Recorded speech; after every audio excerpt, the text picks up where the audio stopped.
Gimana nih kabar pemirsa semua? Semoga dalam keadaan sehat dan semangat ya.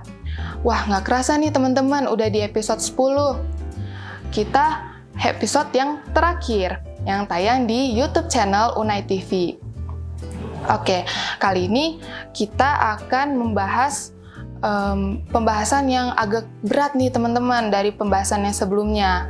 Ditemani oleh saya, Donna Patricia Manulang, dari Fakultas Ilmu Keperawatan, dan ditemani oleh teman-teman di sini, narasumber yang cantik dan cakep-cakep. Boleh perkenalan nggak? Oke, halo, perkenalkan nama saya Gladys Limasa. Saya dari Fakultas Keperawatan Profesi Nurse. Oke, halo Kak Gladys. Halo. Dan kakak di sini? Halo semua, aku Sarah Auditia Melody, S1 Keperawatan tingkat 2. Oke, kita balik lagi nih sama pembahasannya. ISPA.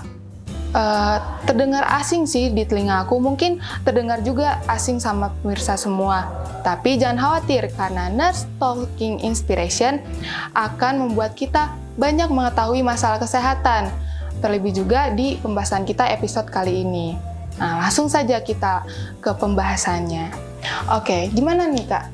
ISPA itu apa sih? Oke, kita mulai dari pembahasan awal ya. Pembahasan awalnya itu adalah ISPA itu apa? ISPA itu kepanjangan dari infeksi saluran pernafasan akut. Nah, bahasa Inggrisnya juga bisa dibilang acute respiratory infection. Nah, biasanya penyakit ini tuh menyerang pada saluran pernafasan. Nah, saluran pernafasan itu ada dua, saluran pernafasan atas dan bawah. Nah, kebetulan peradangan ini tuh terjadi nggak hanya di atas, tapi bisa juga sampai bawah. Makanya bisa dibilang ada terbagi 3 jenis ISPA. Apa aja tuh Kak? Nah, itu kayaknya kita bahasnya nanti nggak sih? Nanti. Iya. Nah, tapi aku pengen jelasin dulu, ISPA ini tuh sebenarnya terjadi dikarenakan beberapa faktor. Contohnya yang pertama itu dari bakteri, virus, dan jamur. Nah, terjadinya ini biasanya kurun waktunya hampir 14 hari.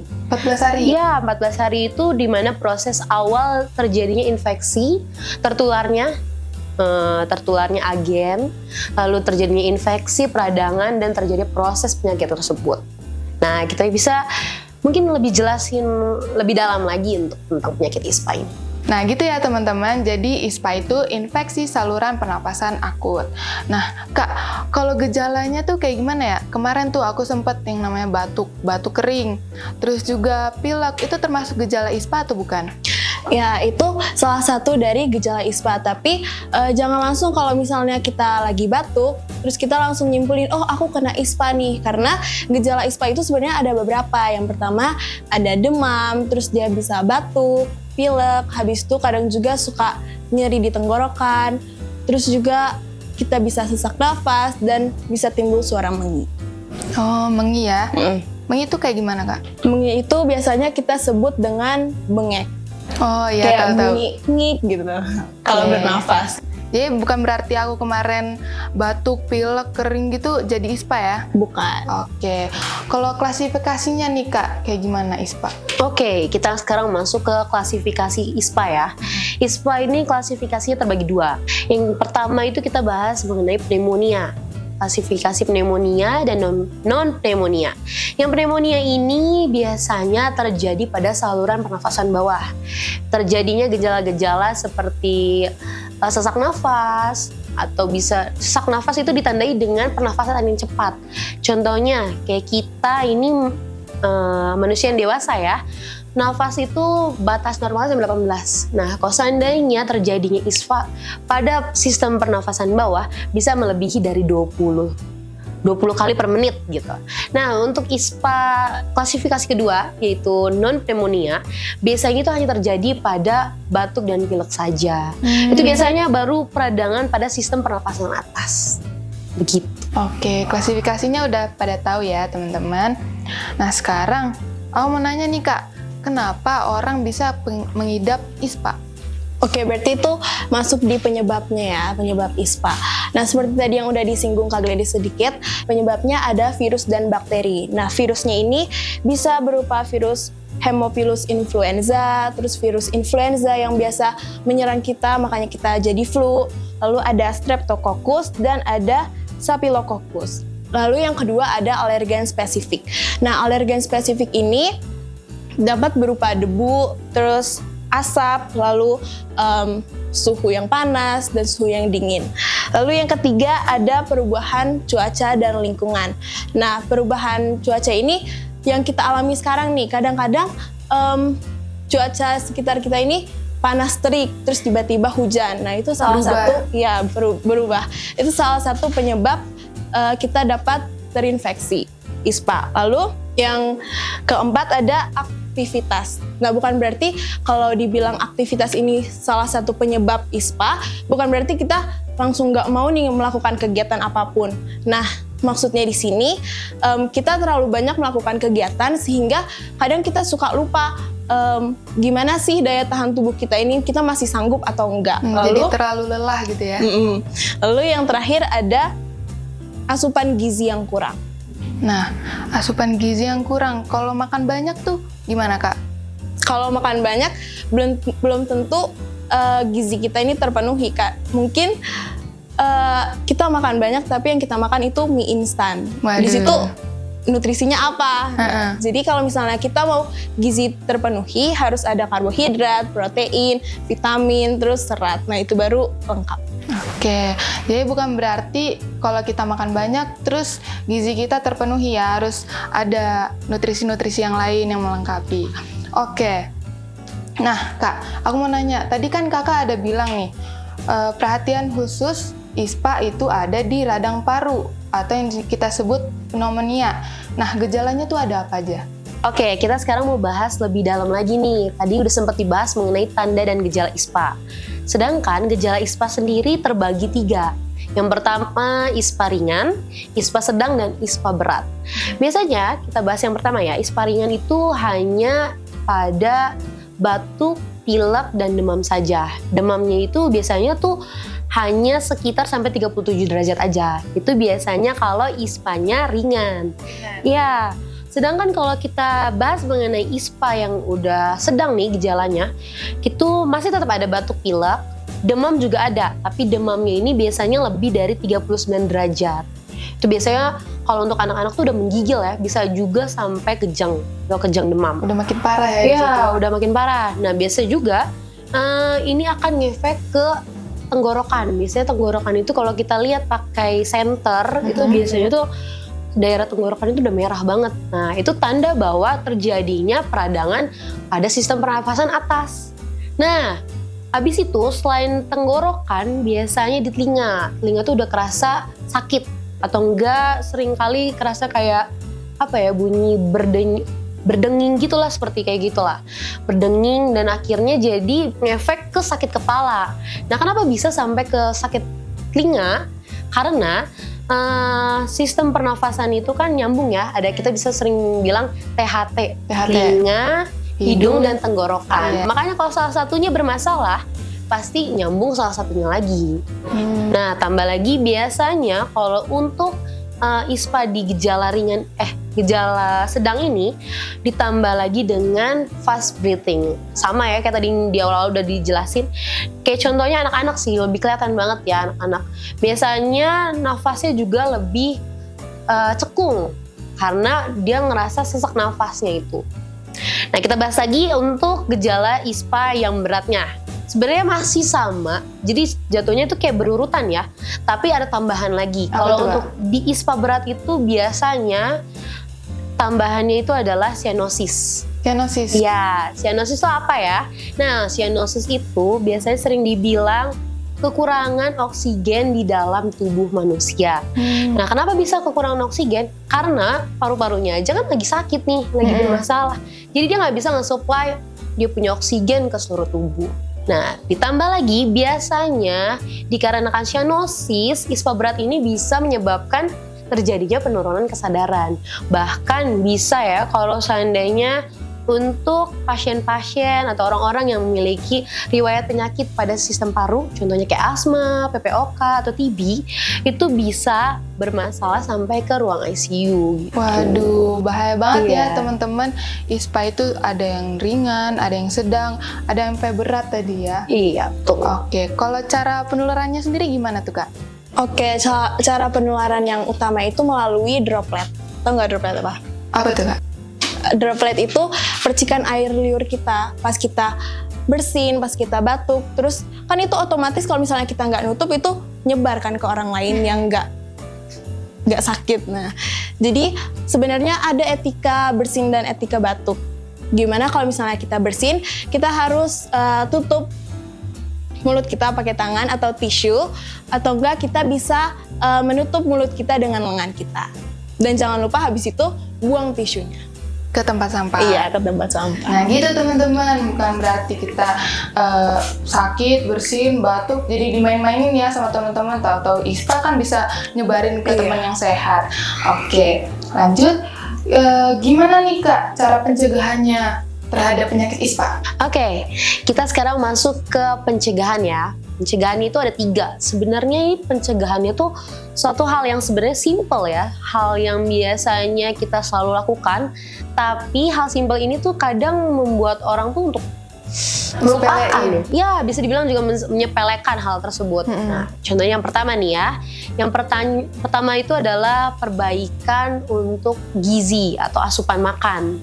Nah, contohnya apa aja ya? Yang pertama itu biasanya jam makan. Jam makan itu harus teratur. Misalnya contohnya kalau pagi, siang, sama malam itu nggak boleh terlambat. Ditambah lagi, nggak hanya jam makan, tapi pola makannya apa aja, itu tuh penting banget.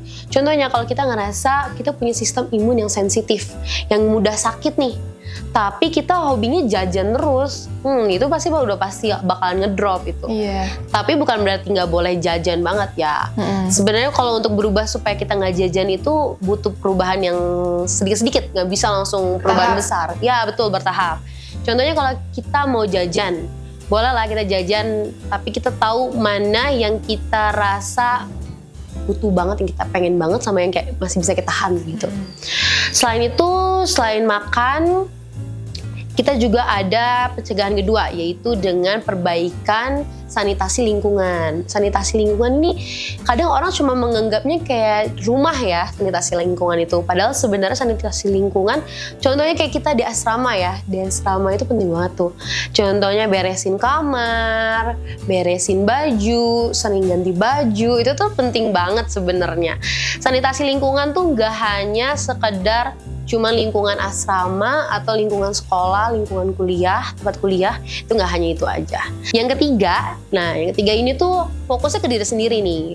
Hampir sama kayak yang kedua, tentang sanitasi, tapi ini ke diri sendiri. Contohnya apa ya? Ganti baju sih, itu yang pasti. Contohnya di asrama ini kayak kita males mau ganti baju nggak sih? Kayak sayang nggak sih? Males banget cuci baju, sayang sabun. Apalagi kalau hujan gitu ya. Bener banget, kayak ini baju kesayangan gue nih gitu kan, mau dipakai besok gitu kan, tapi nggak dicuci. Gitu. Iya, atau enggak ikut kegiatan apa ya, kayak ke dining atau ke baktian malam kan, worship gitu, terus kayak nggak ganti baju. Itu kayak sebenarnya itu hal yang perlu kita perhatikan ya. Sebenarnya nggak hanya untuk penampilan, tapi itu buat kesehatan. Buat kesehatan tubuh. Bener, apalagi jaket tuh, apalagi di sini kan dingin banget ya. Jaket itu kayak mungkin bisa sebulan sekali ya, ada yang ganti, ada bisa aja yang kayak gitu. Nah, selain itu juga contohnya yang lain untuk diri sendiri. Hal simple kayak kita keluar dari ruangan, contohnya habis pulang kelas, kita balik ke kamar, itu tuh kita cuci tangan sama cuci kaki itu udah hal yang wajib gak sih? Kenapa bisa dibilang wajib? Seperti yang tadi dijelasin sama Sarah tadi ya, penularan itu bisa dari droplet. Nah, sedangkan kalau kita dari luar, ada yang batuk-batuk nih, nempel nih di kulit kita nih, di kaki kita juga bisa kena kan tuh. Nah, terus kita nggak cuci tangan, cuci kaki, tiba-tiba kita pegang area muka, kita pegang bagian badan kita yang lain, itu bisa menyebabkan penyebaran. Gitu ya? Iya, penyebaran. Sama aja itu kita nggak menjaga sanitasi dalam diri kita sendiri. Itu sebenarnya kalau kita cuma ngomong-ngomong gini hal sepele kan ya. Cuman kalau kayak gitu butuh kesadaran sendiri. Jangan sampai kita sakit dulu baru mau berubah. Nah gitu. itu teman-teman. Nah tadi kan udah dikasih tahu ya banyak banget pencegahan-pencegahan dari penyakit ISPA. Nah tapi kalau misalnya udah terlanjur kena ISPA gimana nih penanganannya Kak? Oke, penanganan yang pertama itu melalui pemberian makanan. Udah disinggung tadi banyak ya. Pemberian makanan itu harus yang kita masukkan ke dalam tubuh kita ini harus yang bergizi dan bernutrisi. Lalu ada pemberian cairan. Kalau misalnya kita ISPA terus gejala kita demam, itu otomatis tubuh kita ini banyak kehilangan cairan. Jadi perlu kita minum banyak untuk menghidrasi tubuh kita. Lalu yang ketiga ada menjaga kelancaran pernafasan. Kalau misalnya kita batuk, terus misalnya ada dahak, jangan kita tahan-tahan. Harusnya kita punya dahak, kita buang. Jangan malah ditelan kalau misalnya jauh toilet. Jalan Jadinya kita dulu lah gitu. nggak boleh kayak gitu ya. Lalu ada membersihkan hidung. Ya, membersihkan hidung ini bisa menggunakan tisu atau menggunakan kain yang bersih. Lalu ada mengatasi panas. Nah, kita seringnya melakukan kalau misalnya kita panas, atau teman kita panas, kita bisa kompres. Kompresnya ini pakai air hangat. Kita bisa taruh handuk di air hangat, lalu kita peras, terus kita bisa taruh di dahi teman kita. Oke, gitu ya teman-teman caranya menangani kalau kita udah terlanjur kena ISPA. Nah Kak, sekarang aku mau nanya nih, setelah aku dengar-dengar pembahasan kita tentang ISPA, seingat aku pneumonia ini paru-paru basah, bener nggak sih? Iya, sering banget orang-orang bilang kalau pneumonia itu adalah paru-paru basah. Paru-paru basah. Mm-hmm. Oh, berarti sebenarnya ini relate ya sama kita, cuman bahasanya aja yang beda. Iya, benar. Itu lebih ke bahasa medis kali ya, bisa dibilang bahasa-bahasa kesehatan. Kalau itu untuk paru-paru basah dibilang bahasa orang awam gitu. Kalau medisnya pneumonia. Yes. Oke. Sekarang kita masuk ke segmen mitos atau fakta. Mitos atau fakta nih Kak. Banyak orang tua bilang mandi malam bisa menyebabkan paru-paru basah. Oke, kita sering banget tuh kayak dengar pernyataan itu ya. Ada yang bilang itu mitos, ada juga yang bilang itu fakta. Nah, pada dasarnya sebenarnya penyebab dari paru-paru basah itu adalah peradangan pada alveolus. Alveolus itu apa ya? Nah, alveolus itu berada pada sistem pernafasan bawah. Yang tadi sempat dibilang ya, yang pneumonia itu sebenarnya ada di sistem pernafasan bawah. Nah, kondisi itu biasanya terjadi dikarenakan kantung terisi terlalu banyak cairan. Akhirnya itu membuat seseorang itu kesulitan untuk bernafas. Sesak nafas. Iya, jadi timbullah gejala-gejala sesak nafas. Tadi juga ada yang dibilang fast breathing. Nah, itu karena sesak nafas tuh jadi nafasnya jadi mencari pasokan nafas udara lebih banyak gitu. Jadi ini mitos ya Kak? Kita bisa bilang mitos karena kalau sebenarnya mau dibilang mandi malam bisa aja, itu bukan penyebab utamanya. Tapi disarankan mandi itu bukan untuk malam-malam, di malam hari. Kenapa? Karena itu bukan jamnya. Kalau seandainya kita pulang malam banget nih, tapi memang kondisinya harus mandi, ya nggak apa-apa mandi. Tapi kita mandinya pakai air hangat. Itu menyesuaikan dengan suhu tubuh kita di malam hari. Oke, lanjut. Mitos atau fakta nih Kak? Hanya anak-anak yang sering kena pneumonia. Itu jawabannya adalah mitos. Karena nggak cuma anak-anak doang, yang mungkin rentang usianya itu di anak-anak. Tapi kalau misalnya orang dewasa juga yang dengan sistem kekebalan tubuh yang rendah atau imunitas yang rendah, ini juga bisa terkena ISPA. Jadi bukan cuma anak-anak. Kita yang dewasa juga kena ISPA bisa. Semua kalangan bisa. Oke, yang terakhir nih Kak. Emang iya penyebab pneumonia itu karena cuaca dingin? Oke, untuk pertanyaan ini mungkin aku bisa respon kalau ini mitos ya. Kenapa bisa dibilang mitos? Pneumonia ini sebenarnya sering terjadi di musim cuaca dingin dikarenakan virus itu memang senang bekerjanya tuh di saat kondisi suhunya tuh lagi dingin. Gak hanya dingin, biasanya virus juga lebih semangat bekerja itu pada saat di malam hari. Di malam hari? Iya, makanya kenapa kadang kalau orang lagi di tempat dingin, cuaca dingin tuh auto langsung kayak contohnya batuk pilek, langsung sesak nafas. Itu karena di situ virus lagi semangat banget tuh buat bekerja. Tapi pada kenyataannya sebenarnya kalau pneumonia itu bukan disebabkan dari cuaca dingin gitu. Wah, ternyata itu dia teman-teman fakta-fakta menarik tentang penyakit ISPA. Jadi aku dan teman-teman semua udah pada tahu kan apa itu ISPA. Jadi kita juga bisa waspada tentang penyakit ini. Oke, makasih ya kakak-kakak narasumber yang cantik dan kece-kece banget tentang ISPA, jadi kita banyak tahu.